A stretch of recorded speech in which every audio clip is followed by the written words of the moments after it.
అందరికీ నమస్తే. ఎట్లున్నారు? మంచిగా ఉన్నారా? మీరు ప్రజాపాలన దరఖాస్తు చేసుడు మర్చిపోయిల్లా?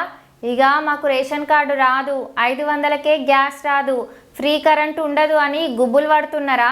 అట్లనే అవ్వాక్కలకి ఇచ్చే 2500 భృతి మీద కూడా టెన్షన్ పడుతున్నారా? అయితే మీకోసం ఓ మంచి ముచ్చట తెచ్చిన. మీరేం టెన్షన్ తీసుకొని బాధపడకుర్రి. ఎవరైతే దరఖాస్తు వేసుకోలేదో, వేరే పనుల మీద ఉండి దరఖాస్తు వేసుకోనోళ్లకు సీఎం రేవంత్ రెడ్డి అన్న మళ్ళోపారి అవకాశం ఇస్తుండోళ్ళ దరఖాస్తు వేసుకునేందుకు. రాష్ట్ర వ్యాప్తంగా ఈ నెల 17న అంటే సెప్టెంబర్ 17, 2024 తేదీన ప్రజాపాలన నిర్వహించనని తెలంగాణ సర్కారు నిర్ణయం తీసుకున్నదోల్లా. అయితే ఈ అప్లికేషన్ ఎట్లా నింపాలో ఏందో అని గుబులు పడకుర్రి. మీరేం టెన్షన్ పడకుర్రి. ఎట్లా చేయాలి ఏందని అన్ని వివరాలు నేను చెప్తా. వీడియో స్కిప్ చేయకుండా చూడుర్రి. చలో మరి ఫామ్ ఎట్లా ఫిల్ చేయాలో చూద్దాం పారి.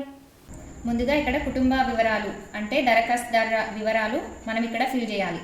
దరఖాస్తు సంఖ్య ఇది ప్రభుత్వం వారు చూసుకుంటారు. మొదటిగా ఫస్ట్ నెంబర్ దరఖాస్తుదారు అంటే ఇంటి యజమాని పేరు ఇక్కడ రాయాలి.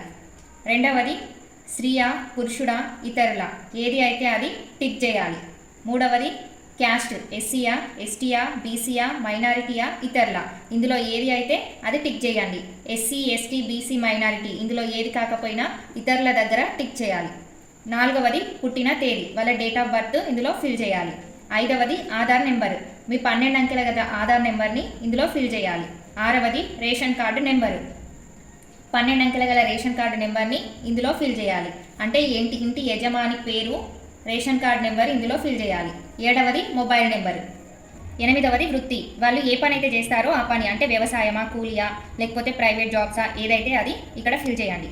తొమ్మిదవది కుటుంబ సభ్యుల వివరాలు. ముందుగా ఈ 9వ దాంట్లో క్రమ సంఖ్య పేరు దరఖాస్తుదారునితో సంబంధం లింగం పుట్టిన తేదీ ఆధార్ నెంబర్ ఇచ్చారు. క్రమ సంఖ్య అంటే 1 వేసి ఇక్కడ మనం ఇంతకుముందే దరఖాస్తుదారు ఇంటి యజమాని పేరు ఆల్రెడీ ఇక్కడ రాసాం కాబట్టి ఇక్కడ రాయకూడదు. ఇతని భార్య పేరు ముందుగా ఇక్కడ రాయాలి. తర్వాత ఇక్కడ రాసిన పేరు దరఖాస్తుదారునితో సంబంధం. ఈమె ఇక్కడ ఏమవుతుందో ఆ సంబంధం భార్యనా భర్తనా కొడుక కూతురా చెల్లెలా ఏదైతే అది ఇక్కడ రాయాలి. తర్వాత లింగం స్త్రీయా పురుషుడా ఇతరుల ఏదైతే అది ఇక్కడ రాయాలి. ఈ పేరు పుట్టిన తేదీ వీళ్ళ పుట్టిన తేదీని ఇక్కడ మెన్షన్ చేయాలి. వీళ్ళ 12 అంకెల గల ఆధార్ నెంబర్ని ఇక్కడ మెన్షన్ చేయాలి. నెక్స్ట్ సెకండ్ వన్ వాళ్ళ కొడుకు అయితే కొడుకు కూతురు అయితే కూతురు రాసి ఎంతమంది ఉండారో కుటుంబంలో అంతమంది పేర్లు ఇక్కడ రాసి వాళ్ళ సంబంధం ఏంటో రాసి లింగం పుట్టిన తేదీ ఆధార్ నెంబర్ అందరి ఫిల్ చేసి నెక్స్ట్ పేపర్ టర్న్ చేయండి. 10వది ఇంటి చిరునామా అంటే ఇంటి నెంబరు లేదా వీధి ఇక్కడ రాయండి. నెక్స్ట్ వచ్చేసి గ్రామము మున్సిపాలిటీ మీ గ్రామం ఏదైతే గ్రామం ఉంటుందో మీ విలేజ్ ఇక్కడ మెన్షన్ చేయండి. తర్వాత వార్డు నెంబర్ మీ యొక్క వార్డు నెంబర్ని ఇక్కడ మెన్షన్ చేయండి. తర్వాత మీ మండలం మీ విలేజ్ ఏ మండలంలో అయితే ఉంటుందో ఆ మండలాన్ని ఇక్కడ ఫిల్ చేయండి. నెక్స్ట్ మీ జిల్లా ఏ జిల్లా మీది అది ఇక్కడ మీ డిస్టిక్ ఫిల్ చేయండి.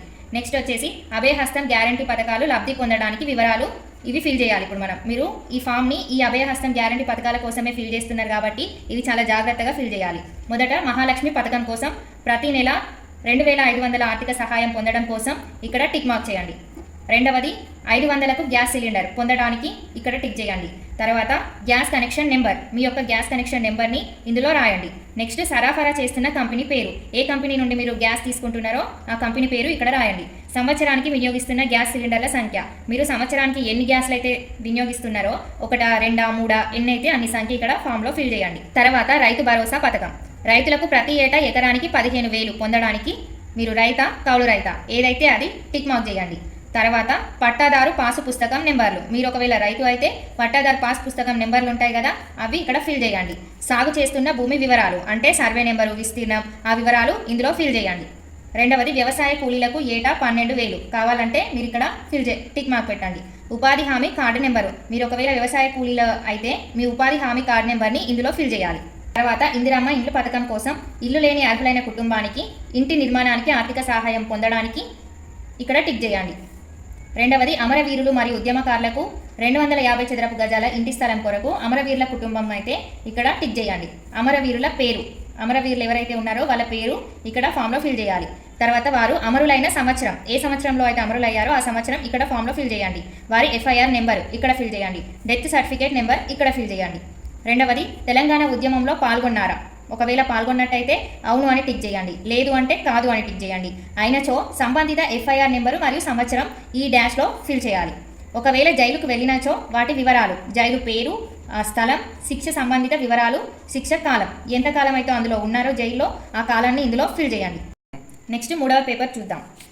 నెక్స్ట్ వచ్చేసి గృహజ్యోతి పథకం మీరు పొందడానికి కుటుంబానికి ప్రతి నెల 200 యూనిట్ల ఉచిత విద్యుత్ పొందడానికి మీ నెలసరి గృహ విద్యుత్ వినియోగం 0 నుంచి 100 యూనిట్లు అయితే ఇక్కడ టిక్ చేయండి. 100 నుంచి 200 యూనిట్లు అయితే ఇక్కడ టిక్ చేయండి. 200 యూనిట్ల పైన అయితే ఇక్కడ టిక్ చేయండి. గృహ వినియోగ విద్యుత్ మీటర్ కనెక్షన్ సంఖ్య ఇది 8 అంకెల నెంబర్ ఉంటుంది, యూఎస్సీ నెంబర్ ఉంటుంది. ఆ నెంబర్ని ఇందులో ఫిల్ చేయాలి. తర్వాత చేయూత పథకం. చేయూత పథకం కింద నెలకు 4000 మరియు దివ్యాంగుల పింఛన్ 6000 పొందేటందుకు ఈ కింది వివరాలు ఫిల్ చేయాలి. ప్రస్తుతం పింఛన్ పొందుతున్న వారు దరఖాస్తు చేయని అవసరం లేదు. దివ్యాంగులు అయితే ఇక్కడ ఫిల్ చేయండి. సదరం సర్టిఫికేట్ నెంబర్, ఆ దివ్యాంగుల సర్టిఫికేట్ నెంబర్ ఉంటుంది కదా, అది ఇందులో ఫిల్ చేయాలి.